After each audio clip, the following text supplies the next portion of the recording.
की फ्रेमिंग एक ऐसा फीचर है जो आपकी वीडियो में जान डाल देता है। आप वीडियो को ज़ूम इन करे, ज़ूम आउट करे, उसकी ओपेसिटी कम करे, राइट, लेफ्ट जाएँ या अप एंड डाउन करें। ये सब स्मूथली आप कर सकते हैं अपने की फ्रेमिंग से। ये वीडियो सिर्फ कैपकट पीसी वालों के लिए नहीं है, कैपकट मोबाइल वाले सेम मेथड अप्लाई कर सकते हैं। जस्ट सिर्फ आप लोगों ने समझना है कि की फ्रेमिंग क्या होता है, उसमें ईज़िंग कैसे करते हैं, मतलब अपनी एनिमेशन को स्मूथ कैसे बना सकते हैं। ग्राफ का किस तरह से यूज़ करना है जो कि हर सॉफ्टवेयर में होता है। बाकी इसमें जाएँगे हम एडवांस, जैसे कि आप लोगों ने एक छोटा-सा एनिमेशन देखा इस वीडियो के स्टार्ट में, वही एनिमेशन आप लोगों को क्रिएट करके दिखाऊँगा। कैपकट पीसी यहाँ मेरे पास ओपन है, मैंने 2 चीज़ें लिखी है, एक मैंने स्टार्ट पॉइंट लिखा है, एक एंड पॉइंट लिखा है। की फ्रेम का बेसिक आप लोगों ने समझना है ना, तो ये 2 पॉइंट आप लोगों ने लाज़मी समझने हैं। इसमें मिड पॉइंट और जो जितने भी आप पॉइंट लगा सकते हैं, लगा सकते हैं। इसी में मैंने काफ़ी सारे पॉइंट लगाए हैं, अभी जब मैं आपको दिखाऊँगा नीचे मैं आ जाता हूँ, यहाँ पे टाइमलाइन पे आप देखें ये कैपकट का लोगो है, इसमें मैंने 1, 2, 3, 4 की फ्रेम लगाए हैं। यहाँ पे मैंने जस्ट स्टार्ट पॉइंट लिखा है, एंड पॉइंट लिखा है। आप लोगों को समझाने के लिए कि एक इसका स्टार्ट पॉइंट लाज़मी होगा, एक इसका एंड पॉइंट लाज़मी होगा। अगर आप लोगों ने स्टार्ट पॉइंट लगा दिया, एंड पॉइंट नहीं लगाया तो तब ये एनिमेट नहीं करेगा। आप लोगों ने एंड पॉइंट लगाया और स्टार्ट पॉइंट नहीं लगाया तो तब ये एनिमेट नहीं करेगा। तो ये 2 आप लोगों ने लाज़मी लगाने हैं, बीच में से आप जितने चाहे आप लगा सकते हैं, वो आपको सॉफ्टवेयर स्मूथ करके देगा।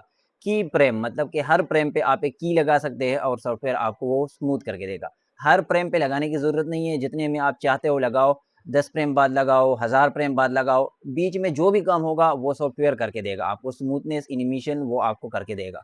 लेकिन आप लोगों को समझाने के लिए जस्ट कि एक स्टार्ट पॉइंट होता है, एक एंड पॉइंट होता है। मैं इसको प्ले करके दिखा देता हूँ। ये देखिए, यहाँ पे सबसे पहले तो मैंने स्टार्ट पॉइंट लगाया है इसको यहाँ से कि तुमने यहाँ से स्टार्ट होना है। मैं ये अगर यहाँ पे लगाता यहाँ पे, तो ये फिर यहाँ से स्टार्ट होता है, लेकिन मैंने स्टार्ट में ही लगाया है और फिर यहाँ तक इसको मैंने ज़ूम आउट किया हुआ है और मैंने इसको राइट पे इसका पोज़ीशन जो है वो चेंज किया है। तो यहाँ पे ये ज़ूम आउट भी हो रहा है और राइट पे भी जा रहा है। फिर मैंने एक तीसरा की फ्रेम लगाया है इसको कि यहाँ पे तुमने स्टे करना है। मैं अगर ये वाला आगे लेके जाऊँगा तो देखिए ये यहाँ पे स्टे करेगा। अब ये बिल्कुल हिलेगा नहीं, क्योंकि मैंने इसको की फ्रेम लगाया है, लॉक मैंने इसको किया है। अगर मैं ये वाला हटा दूँ, मैं इसके ऊपर क्लिक कर देता हूँ, डिलीट कर देता हूँ, तो अब ये डायरेक्ट यहाँ पे आके यहाँ पे स्टे नहीं करेगा। ये देखिए ये डायरेक्ट यहाँ से स्टार्ट हो जाता है और यहाँ पे आके रुक जाएगा। ये वाला लास्ट मैंने ईज़ किया है, इस पे मैंने ईज़िंग अप्लाई की है, तो ये ईज़ मतलब कि स्मूथ बनेगा। ईज़िंग अभी मैं आपको समझाऊँगा, एक सिंपल पिक्चर मैंने बनाया है एआई से, जब वो आप समझेंगे ना, सारा लॉजिक आप लोगों को समझ आ जाएगा। बिल्कुल सिंपल आप लोगों को समझाऊँगा। सबसे पहले तो मैं इसको प्ले करके, बड़ा स्क्रीन करके मैं आप लोगों को प्ले करके दिखा देता हूँ। मीडियम पे मैंने इसको रखा है, तो हो सकता है कि आप लोग को इसकी क्वालिटी थोड़ी कम नज़र आए। लो पे इसलिए मैंने रखा है क्योंकि वॉइस अलग रिकॉर्ड होती है, वीडियो अलग रिकॉर्ड होती है और ऊपर से कैपकट जो है वो स्टार्ट होता है, तो फिर ये बहुत ज़्यादा लैग करता है। मैं अगर प्ले कर देता हूँ तो ये देखिए यहाँ पे ये आ गया, यहाँ से यहाँ तक ये देखिए बिल्कुल यहाँ पे लास्ट पे स्मूथ आ जाता है। एक होता है लीनियर, एक होता है ease in, ease out and एक होता है ईज़िंग, जो सिंपल होता है ईज़। तो वो ईज़िंग होता है, वो मिड में स्लो होता है। अभी आप लोगों को उसकी समझ आ जाएगी। यहाँ पे मैं इसका रीसेट कर देता हूँ, ट्रांसफ़ॉर्म में इसका रीसेट कर देता हूँ और यही चीज़ें मैं आप लोगों को अप्लाई करके दिखा देता हूँ। यहाँ पे मैंने इसका जो इसने स्टे किया था वो मैंने हटाया था, लेकिन वो भी हम लगाएँगे ताकि आप लोगों को समझ में आ जाए। ये आपका प्रॉपर्टीज़ पैनल है, यानी जिस भी चीज़ पे आप क्लिक करेंगे तो उसकी प्रॉपर्टीज़ आपको यहाँ पे शो होगी। ये देखिए इस पे अभी अप्लाई नहीं हुआ।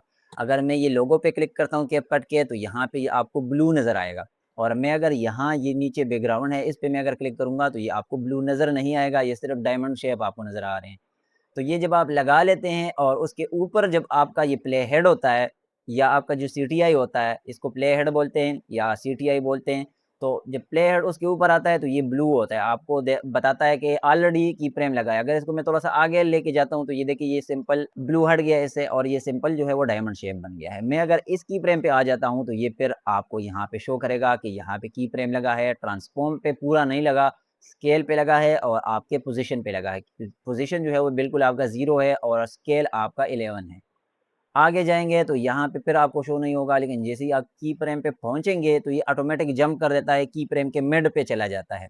बाकी सॉफ्टवेयर्स में अगर आपको एडोब प्रीमियर बता दूँ या दूसरे बड़े-बड़े सॉफ्टवेयर, तो वहाँ पे आपको इसके मिड पे लेके जाना पड़ता है, शेप के साथ लेके जाना पड़ता है। कुछ सॉफ्टवेयर में चला भी जाता है, लेकिन कैपकट में भी एक अच्छी बात ये है कि ये डायरेक्ट यहाँ पे चला जाता है आपके की फ्रेम के मिड पे। तो अगर आपने की फ्रेम चेंज करना है या इसके ऊपर किसी दूसरे लेयर को, ट्रैक को आपने एनिमेट करना है, तो आप एनिमेट कर सकते हैं।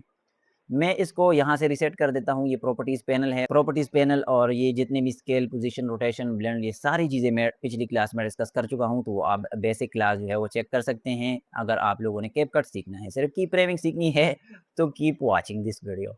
यहाँ पे मैं एक की फ्रेम लगा देता हूँ, लेकिन सबसे पहले की फ्रेम लगाने से पहले आप लोगों ने इसके स्टार्ट पोज़ीशन पे इसको बताना है कि तुमने कहाँ होना है। क्योंकि मैंने इसको यहाँ से स्टार्ट किया था, तो मैं इसको यहाँ पे एडजस्ट करूँगा। सबसे पहले तो मैं इसका स्केल थोड़ा-सा कम करूँगा। पोज़ीशन में आप माइनस पे जाएँगे तो ये इस साइड पे जाएगा। सिंपल मैं इसको यहाँ से ड्रैग कर देता हूँ, ड्रैग भी आप कर सकते हैं। मैं इसको जैसे ही छोड़ूँगा तो आप लोगों ने पोज़ीशन पे ध्यान देना है, पोज़ीशन ऑटोमैटिकली माइनस में चला जाएगा। ये देखिए, ये -1400 पे चला गया। अगर मैं कंट्रोल ज़ेड वापस कर देता हूँ और यहाँ पे मैं लिख देता हूँ -1400, तो तभी ये वहाँ जाएगा। तो आप दोनों चीज़ों से कर सकते हैं। अब यहाँ से ये स्टार्ट होगा, यहाँ पे 29 इसका स्केल है, मैं इसको और भी कम कर देता हूँ और अब हम जाएँगे यहाँ पे, या इसको यहाँ से मैं थोड़ा-सा बढ़ा देता हूँ क्योंकि इसने वैसे भी ज़ूम आउट होना है, मैं इसको बढ़ा देता हूँ। यहाँ पे मिड पे ये आएगा, यहाँ से मैं एक गाइडलाइन लगा देता हूँ। आप लोगों को पिछली वीडियो में बताया था मैंने बेसिक में कि यहाँ से आप गाइड जो है वो लगा सकते हैं। यहाँ पे ऑलरेडी एक गाइड लगा हुआ है। अब मैं क्या करूँगा कि यहाँ पे की फ्रेम लगाऊँगा। पूरे ट्रांसफ़ॉर्म पे आप लगा सकते हैं, पोज़ीशन, स्केल सब पे लग जाता है। तो मैं पूरे ट्रांसफ़ॉर्म पे ही लगा देता हूँ और यहाँ से अब इसको हम एनिमेट करेंगे। थोड़ा-सा आगे आ जाता हूँ मैं और इसको मैं ड्रैग करके ऐसे यहाँ पे लेके आ जाता हूँ। इसका स्केल अब मैं यहाँ पे कम कर देता हूँ, सिंपल इतना हो गया इसका स्केल। अब मैं इसको बोल रहा हूँ कि यहाँ से यहाँ तक, यानी जितना भी ये आपके चंद सेकंड हैं, चंद मिनट है या जो भी है, तुमने यहाँ पे स्टे करना है। मैं कैपकट के लोगों को बताऊँगा और कैपकट का लोगों को समझाएगा कौन? ये आपका की फ्रेमिंग और आपका सॉफ्टवेयर समझाएगा। लेकिन आप लोगों ने उसको लोकेशन देनी है और की फ्रेम देना है। अब मैं इसको सेम पोज़ीशन पे, आप लोगों ने छेड़ना नहीं है इसको, अगर स्टे करवाना है। अगर आप लोगों ने इसको कहना है कि यहाँ पे ज़ूम आउट हो जाए, फिर ज़ूम इन हो जाए, तो फिर आप लोगों ने इसको छेड़ना है। मैं इसको बोल रहा हूँ कि यहाँ पे स्टे करो, तो मैं एक और की फ्रेम लगाऊँगा। तो की फ्रेम लग गया। अब मैं इसको यहाँ पे आके बोलूँगा कि अब तुमने इस साइड पे जाना है और ज़ूम आउट होना है। तो मैं इसको पकड़ के ऐसे लेके आ जाऊँगा और ज़ूम आउट नहीं, सॉरी, ज़ूम इन होना है, तो मैं इसको ज़ूम इन कर देता हूँ। अब ये स्मूथली यहाँ पे आएगा, स्मूथली नहीं आएगा, लीनियर जो है इस पे ग्राफ लगा है अभी, स्मूथनेस आप इसमें डाल सकते हैं। जैसे कि मैं इसको प्ले करके दिखा देता हूँ, ये थोड़ा-सा लैग करेगा, यहाँ पे ये आ गया। अब ये देखिए, यहाँ पे मैं दोबारा आप लोगों को प्ले करके दिखा देता हूँ। सिंपल यहाँ पे आ गया, स्टे किया इसने जैसे-जैसे मैंने इसको बताया और फिर यहाँ पे आ गए। अब मैं इसको बोल रहा हूँ कि ये वाला मैं हटा देता हूँ। मैं अगर ये हटा देता हूँ, स्टार्ट वीडियो के स्टार्ट में भी मैंने ये हटाया था, तो फिर इसने स्टे नहीं किया था। लेकिन अब मैं इसको बोलूँगा कि तुमने यहाँ पे स्टे करना है और स्टे के साथ तुमने यहाँ पे ज़ूम इन होना है और फिर आपने राइट पे जाना है। तो मैं क्या करूँगा, सेम यही वाला की फ्रेम कंट्रोल सी से कॉपी करूँगा और यहाँ पे पेस्ट करूँगा। अगर आपने ऑलरेडी लगाया हो यहाँ पे, तो फिर आप लोगों ने पिछला वाला कॉपी करना है, अगर उसी पोज़ीशन पे आपने स्टे करना है उसी स्केल पे। तो मैं यहाँ पे कंट्रोल वी कर देता हूँ। अगर मैं ये वाला ना लगाता तो सिंपल मैं यहाँ पे आके इसको चेंज कर देता तो ऑटोमेटिकली जो है की फ्रेम लग जाता। अब मैं इसको चेंज करूँगा। मैं इसका स्केल ऐसे बढ़ा देता हूँ, इतना ज़्यादा नहीं, मैं बढ़ा देता हूँ और इसको एक रोटेशन भी दे देता। अब आप लोगों को रोटेशन की भी समझ आ जाएगी इससे। अब मैं क्या करूँगा कि यहाँ पे रोटेशन का नहीं दूँगा मैं, क्योंकि यहाँ पे मैं रोटेशन का दूँगा तो कोई स्टार्ट पॉइंट इसका नहीं होगा। क्योंकि मैं चाहता हूँ ये एंड पॉइंट हो, ये स्टार्ट पॉइंट ना हो। स्टार्ट पॉइंट क्या हो? स्टार्ट पॉइंट ये वाला हो। जब ये ज़ूम होगा तो साथ-साथ ये रोटेट भी होगा। तो मैं यहाँ पे पहले एक की फ्रेम लगा दूँगा, ये इसका स्टार्ट पॉइंट हो गया। मैंने इसको स्टार्ट में बता दिया कि तुमने यहाँ से स्टार्ट होना है और यहाँ पे आते-आते तुमने क्या करना है कि 360 में आपने रोटेट होना है।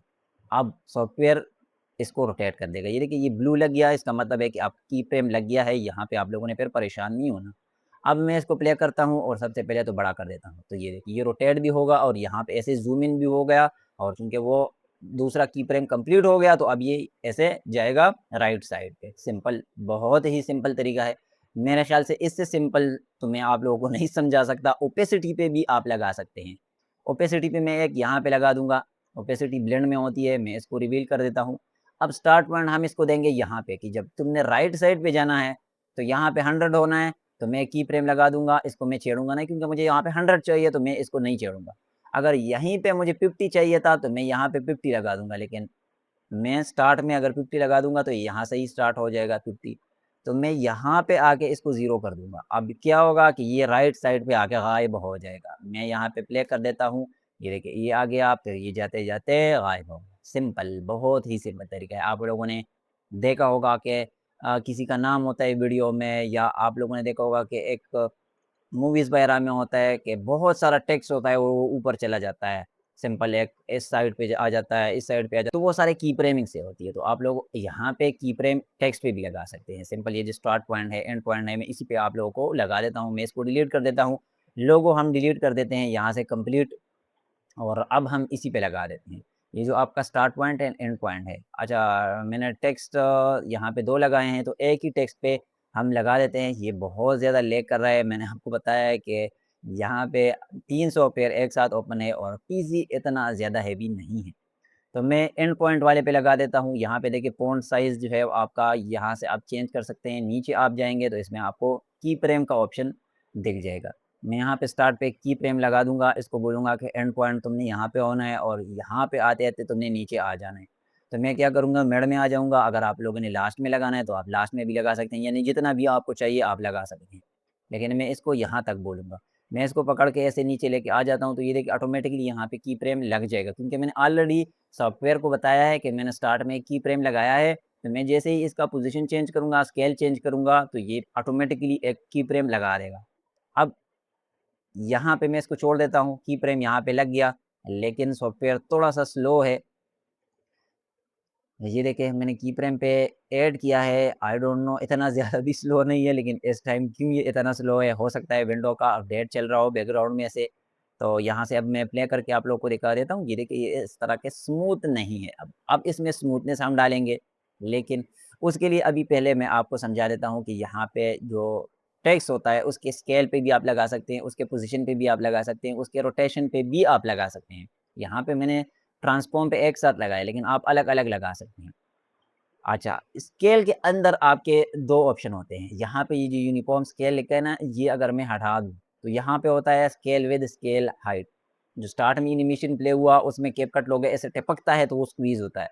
वो इसी से मैंने किया है, scale with and scale height से। वो अभी आप लोगों को दिखाता हूँ, लेकिन नीचे मैं चला जाता हूँ ओपेसिटी। यहाँ पे देखिए आप अपना इसमें लगा सकते हैं की फ्रेम, और इसकी ओपेसिटी कम-ज़्यादा कर सकते हैं। सिंपल बहुत अच्छी चीज़ें होती हैं इसमें। यहाँ पे बैकग्राउंड भी है, यहाँ पे स्ट्रोक भी है, ग्लो भी है, और इसमें भी आप की फ्रेमिंग कर सकते हैं। यानी जो कैपकट है वो काफ़ी अच्छा सॉफ्टवेयर है। आप उसमें से ऐसे तो नहीं कह सकते कि हाई प्रोफेशनल वीडियो बना सकते हैं, लेकिन आपके टिकटॉक या यूट्यूब वगैरह के लिए काफ़ी अच्छा है। आप वीडियो इससे अच्छी-अच्छी वीडियो बना सकते हैं। अब मैंने आपको बताया था कि मैं आपको ईज़िंग समझाऊँगा, और एक ग्राफ की मदद से समझाऊँगा, एक पिक्चर की मदद से। पिक्चर मैंने यहाँ पे लेके आ जाता हूँ, और इसी में आप लोगों को दिखा देता हूँ। मैं इसको बड़ा कर देता हूँ, तो ये देखिए। एक होता है आपका लीनियर, लीनियर कांस्टेंट स्पीड होता है। यहाँ पे लिखे है कांस्टेंट स्पीड, और आप लोगों को एक ग्राफ भी शो करवाया। अभी मैं आपको कैपकट में भी यही ग्राफ शो करवा दूँगा। मतलब कि ये वाला जो है वो पीसी आपको खुद कर देता है, मतलब सॉफ्टवेयर आपको खुद कर देता है। आपने इसमें स्मूथनेस नहीं डाली। तो ये जितनी भी उसकी स्पीड होगी उसी स्पीड पे जाएगा, ये कम और ज़्यादा नहीं होगा। जबकि होगा ईज़ इन, ईज़ स्लो स्टार्ट होगा और फास्ट एंड होगा। ईज़ इन है, तो जब ये इन होगा तो ये कंप्लीट स्लो होगा, तो वो स्मूथनेस स्लो की वजह से आ जाती है। जो स्मूथनेस होती है ना एनिमेशन में, वो स्लो की वजह से ही आती है। अगर ये फास्ट होगा तो उसमें तो स्मूथनेस नहीं आएगी, और ये फास्ट एंड होगा। तो ये देखिए यहाँ से ये स्मूथ स्टार्ट होगा, और ये ऐसे ऊपर जाएगा तेज़ी से। ईज़ आउट होता है। फास्ट स्टार्ट होता है, यहाँ पे ये डायरेक्ट फास्ट होगा, और जब ये ऊपर जाएगा तो यहाँ पे ये स्मूथ बन जाएगा। नीचे भी आपको नज़र आ रहा है, जब ये छोटे-छोटे हैं तो मतलब कि इसकी स्पीड कम है, और यहाँ पे स्पीड इसकी बढ़ जाती है। इसकी यहाँ पे स्पीड बढ़ गई है, और ये अगर आप नीचे जो है वो इसमें दोनों सेम है, लेकिन आपको थोड़ा-सा फ़र्क नज़र आएगा इसमें। एक इसमें फासला भी ज़्यादा है। बाकी जो ईज़ इन, ईज़ आउट है, मोस्टली यूज़ होता है ये, मोस्टली दोनों में। क्योंकि ज़्यादातर जो ट्यूटोरियल्स वगैरह होते हैं, उसमें यही ईज़ इन, ईज़ आउट होता है। यहाँ पे नीचे इसमें लिखा हुआ भी है कि ये किसके लिए होता है, किस चीज़ के लिए होता है, best for, best for, best for.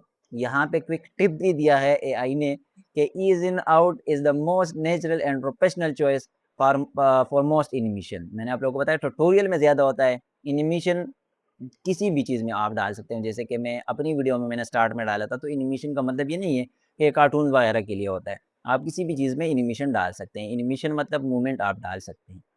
तो मेरे ख़्याल से इससे भी आप लोगों को थोड़ा समझ आ गया होगा कि ये किस तरह से होता है, ये ऐसे होता है। ये देखिए स्ट्रेट, तो यहाँ पे स्लो और फ़ास्ट नहीं होता, तो इसमें स्मूथनेस नहीं आती।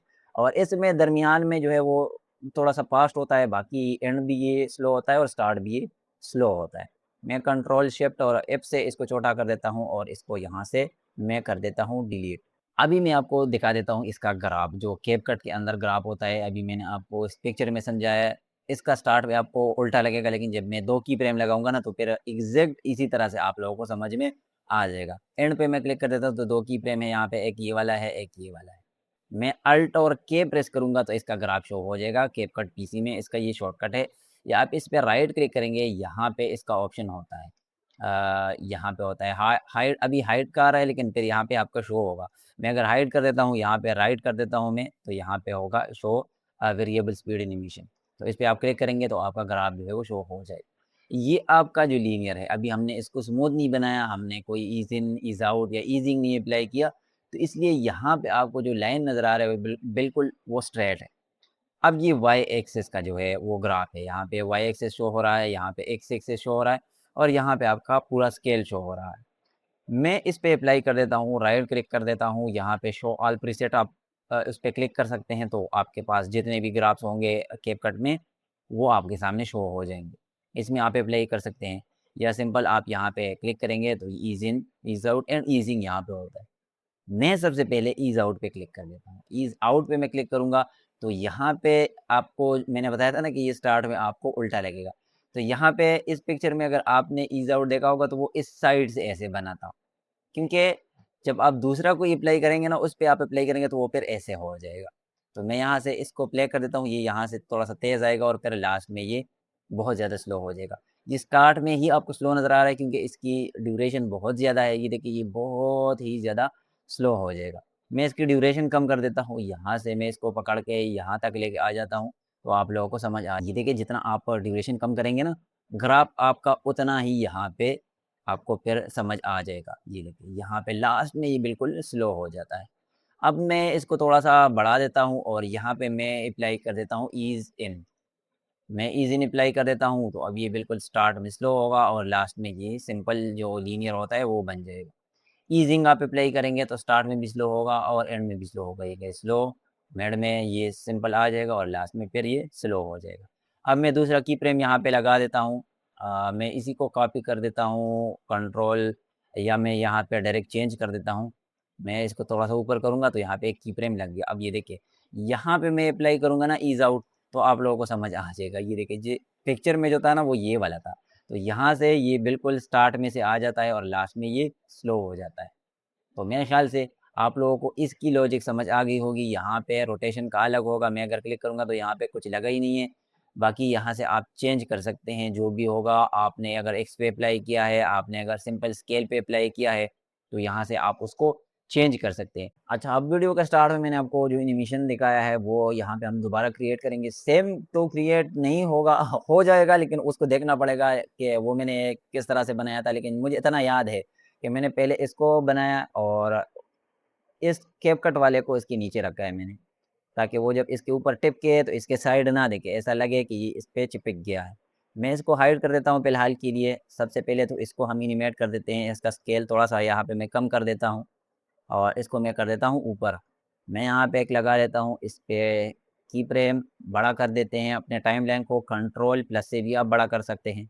यहाँ पे डायरेक्ट ये टिपकेगा, इसका फिर हम चेंज कर सकते हैं पोज़ीशन में। इसका वाई वाला पोज़ीशन है चूँकि इसका, तो मैं ये 0 कर देता हूँ, यहाँ पे ये आ गई।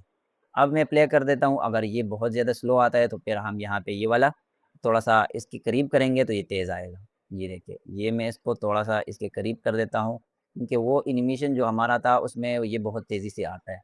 ये देखिए, यहाँ पे ये आ गया। अब यहाँ पे ये जैसे ही आता है ना, तो ये थोड़ा-सा चिपक जाता है, मतलब कि छोटा हो जाता है, तो उसमें वो एनिमेशन थोड़ा-सा अच्छा दिखता है। तो वो हमने स्केल से करवाया, यूनिफ़ॉर्म स्केल पे मैं क्लिक करूँगा यहाँ पे, तो इसकी विड्थ एंड हाइट दोनों जो है वो रिवील हो जाएगी। अब जैसे ही ये यहाँ पे आएगा, तो मैं क्या करूँगा कि इसके यहाँ स्केल पे और यहाँ ये वाले स्केल दोनों पे एक की फ्रेम लगा दूँगा और मैं एक की फ्रेम आगे बढ़ूँगा। सिर्फ़ एक की फ्रेम, आप जो एरो होती है वो आप राइट एरो पे क्लिक करेंगे तो एक की फ्रेम आगे जाएगा, अगर आप लेफ्ट वाले पे क्लिक करेंगे तो एक की फ्रेम ये पीछे जाएगा। तो मैं एक की फ्रेम मैंने फॉरवर्ड किया है और यहाँ पे हम अब इसका जो विड्थ है वो बढ़ाएँगे, क्योंकि ये ऐसे अगर जंप करता है तो ये ऐसे बढ़ता है और हाइट इसका कम होता है। तो ऐसा लगता है कि भई ये इसमें जो है वो स्मूथनेस आ गई है, ये एक अब जो रबड़ का बॉल होता है ना, उसको आप अगर दीवार पे मारेंगे ना, तो वो ऐसे चिपक जाता है और फिर वापस आते वो ठीक हो जाता है। तो वो यही एनिमेशन मैंने इसमें लगाया था, वो इसके साथ काफ़ी अच्छा लग रहा था। तो मैं इसमें अच्छा इसको बढ़ाएँगे तो इसको ऊपर करेंगे, मैं बढ़ा देता हूँ इसको, तो ये ऐसे लगेगा कि भई ये बहुत ही ज़्यादा बढ़ चुका है यहाँ से, और इसका हाइट मैं कम करूँगा। तो मैं इसका हाइट कम कर देता हूँ। अब हम एक की फ्रेम आगे जाएँगे, सिर्फ़ एक की फ्रेम आगे जाएँगे और इसका जो है वो वापस करेंगे। लेकिन वापस हम कैसे करेंगे कि ये वाला हम कॉपी करेंगे, क्योंकि अभी मुझे तो याद नहीं है कि मैंने किस तरह से किया था इसको, कितने स्केल पे किया था। तो सिंपल हम अब इसको कॉपी करेंगे, इस वाले को कंट्रोल सी से इसके ऊपर आप क्लिक करेंगे, ये ब्लू हो जाएगा, तो कंट्रोल सी आप दबाएँगे तो ये आगे हो जाएगा। सिंपल मैं इसको आगे कर देता हूँ एक की फ्रेम, और यहाँ पे मैं एक सिंपल सा बटन दबा देता हूँ आगे वाला, राइट वाला, तो ये आगे चला जाएगा। मैं यहाँ पे कंट्रोल वी कर देता हूँ तो ये यहाँ पे वापस आ जाएगा। अब ये कैसे एनिमेट होगा, मैं इसको प्ले कर देता हूँ। ये देखिए, लेकिन ये बहुत ही ज़्यादा तेज़ हो गया है, क्योंकि सिर्फ़ ये एक की फ्रेम था, तो मैं इसको थोड़ा-सा आगे कर देता हूँ, यहाँ तक कर देता हूँ और इसको यहाँ तक कर देता हूँ। तो अब ये मेरे ख़्याल से थोड़ा बहुत समझ आ जाएगा, ये देखिए। इसमें सिंपल सा एनिमेशन ऐड हो गया है, ये देखिए। लेकिन ये मैंने इसका जो विड्थ है बहुत ज़्यादा बढ़ाया है। आप छोटा बढ़ाएँगे, जो स्टार्ट में मैंने बनाया था उसका, मैंने इतना नहीं बढ़ाया था। आप लोगों को समझाने के लिए कि आप इसको कितना भी कर सकते हैं, मतलब जितना तेज़ी से आएगा उतना ज़्यादा बढ़ेगा ना ये। तो आप जितना तेज़ी से इसको लेके आएँगे उतना आप विड्थ बढ़ाएँगे एंड हाइट कम करेंगे। यहाँ पे जब स्टे करेगा ये, तो अब इसके ऊपर ये कैपकट का लोगो आता है। तो कैपकट का लोगो मैं यहाँ से अनहाइड कर देता हूँ, इसका स्केल मैं कम कर देता हूँ, और इसका जो वाई है इसको मैं प्लस में कर देता हूँ, 1200 में करूँगा तो ये कितने में जाएगा, 1300 में कर देता हूँ। अच्छा, ये बहुत ही ज़्यादा हो गया। 1300 में कर देता हूँ, प्लस पे कर देता हूँ, तो ये मैं 15 कर देता हूँ, सिंपल। 1500 हो गया। अब हम यहाँ पे एक स्केल लगाएँगे, ट्रांसफ़ॉर्म का पूरा हम लगा देते हैं, क्योंकि इसके साथ-साथ हम रोटेशन भी देंगे इसको। क्योंकि ये यहाँ से अगर जंप करता है, सीधा आता है, और यहाँ पे फिर आप रोटेशन देंगे तो वो अच्छा नहीं लगता। तो यहाँ तक आते-आते इसमें हम करेंगे, रोटेशन भी करेंगे और इसका स्केल भी हम यहाँ पे 0 कर देंगे। 0 कर देंगे, ये जस्ट रिवील हो जाएगा, फिर हम इसको एडजस्ट कर देंगे। मैं इसको ऐसे पकड़ के भी यहाँ पे कर सकता हूँ, लेकिन साथ-साथ में हम इसको रोटेट भी करेंगे। रोटेट कैसे करेंगे, यहाँ पे मैं आ जाता हूँ और इसको रोटेट कर देता हूँ। सिंपल आप यहाँ से भी कर सकते हैं, यहाँ से करें या यहाँ से करें, एक ही बात होता है। तो मैं यहाँ से कर देता हूँ और इसको मैं यहाँ पे एडजस्ट कर देता हूँ। मेरे ख़्याल से यहाँ तक था। अब ये जैसे ही यहाँ पे जंप करता है ना, तो ये भी उसी तरह से इसका स्केल जो है वो कम और बड़ा होता है। तो यहाँ पे हम एनिमेशन इसमें वो भी डाल देंगे। मैं यूनिफ़ॉर्म स्केल पे क्लिक कर देता हूँ, यहाँ पे लगा देता हूँ और इस पे भी लगा देता हूँ। आप फिर इसमें जब यूनिफ़ॉर्म स्केल करते हैं ना, तो फिर आप विड्थ पे अलग भी लगा सकते हैं, हाइट पे अलग भी लगा सकते हैं। तो यहाँ पे आ गया, मैं थोड़ा-सा आगे चला जाता हूँ और यहाँ पे मैं इसका विड्थ जो है वो बढ़ा देता हूँ और इसका हाइट मैं कम कर देता हूँ। अब ये देखें कि यहाँ पे छोटा-सा बॉर्डर नज़र आ रहा है, तो मैं क्या करूँगा कि इसको थोड़ा-सा ऐसे पकड़ के ना नीचे लेके आ जाऊँगा। रोटेशन भी आप इसका चेंज कर सकते हैं, लेकिन मेरे ख़्याल से ज़रूरत नहीं है। इस पे क्लिक करके हम यहाँ से इसको कॉपी कर देंगे, कंट्रोल सी करके आगे जाएँगे और थोड़ा-सा और आगे जाके इसको यहाँ पे मैं पेस्ट कर दूँगा। सिंपल, तो ये वापस अपने हिसाब पे आ जाएगा। अब मैं प्ले कर देता हूँ, तो जस्ट आप लोगों को समझाने के लिए, उस तरह का स्मूथ अगर नहीं बनता या सेम उस तरह का नहीं बनता, तो आप लोगों ने जज नहीं करना। यहाँ पे ये देखिए, ये यहाँ पे उसमें से मैंने जो स्टार्ट में एक की फ्रेम लगा के मैंने उसमें रोटेशन डाला था और फिर यहाँ तक पहुँच गया था ये। अब यहाँ पे मैंने, चूँकि आप लोगों का वक़्त ज़ाया हो जाएगा, और उस तरह से मैं एक-एक फ्रेम पे जो है उस पे रोटेशन लगाऊँगा। एक-एक फ्रेम पे आप रोटेशन लगाएँगे तो ये स्मूथ आएगा। यहाँ पे एक बहुत ज़्यादा फ़ास्ट भी हो रहा है, यहाँ पे प्ले करके दिखा देता हूँ। ये देखिए, ये यहाँ से डायरेक्ट आ जाता है, लेकिन यहाँ से ये आएगा तो ये फिर थोड़ा-सा और अच्छा दिखेगा। बाकी उम्मीद करते हैं कि आपको की फ्रेमिंग की समझ आ गई होगी। इसकी ओपेसिटी भी आप लगा सकते हैं, इसके आप मास्किंग पे लगा सकते हैं। दोनों मास्किंग और की फ्रेमिंग का एक अलग क्लास आएगा, दोनों को जोड़ के, कि मास्किंग से आप अपनी वीडियो किस तरह से प्रोफ़ेशनल बना सकते हैं। मेरे ख़्याल से जब आप मास्किंग सीखते हैं, की फ्रेमिंग सीखते हैं, तो 50% से भी ज़्यादा आपकी एडिटिंग होती है। वीडियो बनाना फिर अलग बात होता है, वीडियो जो एडिटिंग होता है वो सीखना वो अलग बात होती है। एडिटिंग मतलब कोई भी सॉफ्टवेयर आपने सीखना है, तो मास्किंग और जब आप की फ्रेमिंग सीखते हैं ना, तो आप 50% सीख जाते हैं कोई भी सॉफ्टवेयर। लेकिन उसमें आपने वॉइसेज़ कैसे लगानी है, वो आप लोगों ने उसको एनिमेट कैसे करना है, उसको कैसे कट करना है, कैसे जे कट लगाना है, कैसे बाकी कट्स लगाने हैं, वो आपकी होती है प्रैक्टिस से। प्रैक्टिस आप करेंगे, आज एक गलती करेंगे, वो आप ठीक करेंगे, कल दूसरी करेंगे, महीने में 30 मिस्टेक्स आप करेंगे, 30 आप ठीक करेंगे, तो मतलब कि 30 चीज़ें आप लोगों ने 1 महीने में सीख ली। आप लोगों ने बस डेली प्रैक्टिस करना है और डेली आप लोगों ने कुछ ना कुछ सीखना है। ऐसे नहीं कि आज आपने पूरा क्लास ले लिया 30 मिनट्स का और फिर 2-3 महीने बाद आपको याद आ गया कि भई मेरा तो कैपकट सीखना था या मैंने एडोबी आफ्टर इफेक्ट्स सीखना था। जितनी भी 3D एनिमेशन है वो एडोबी आफ्टर इफेक्ट्स में करेंगे। ये तो सिंपल सा जो लोग सिंपल जो अपने वीडियोज़ बनाते हैं टिकटॉक के लिए या यूट्यूब के लिए, तो कैपकट उन लोगों के लिए है। बाकी एडोबी प्रीमियर है, एडोबी आफ्टर इफेक्ट्स है, आप लोगों के पास हेवी लैपटॉप्स है, हेवी पीसीज़ है, तो उसमें आप यूज़ कर सकते हैं। एडोबी आफ्टर इफेक्ट मेरे पास है अभी, उसका कोर्स हम स्टार्ट नहीं करेंगे। ये बेसिक बेसिक सी चीज़ें जो है वो फ़िलहाल के लिए हम डिस्कस कर रहे हैं। मिलते हैं नेक्स्ट वीडियो में। अल्लाह हाफ़िज़।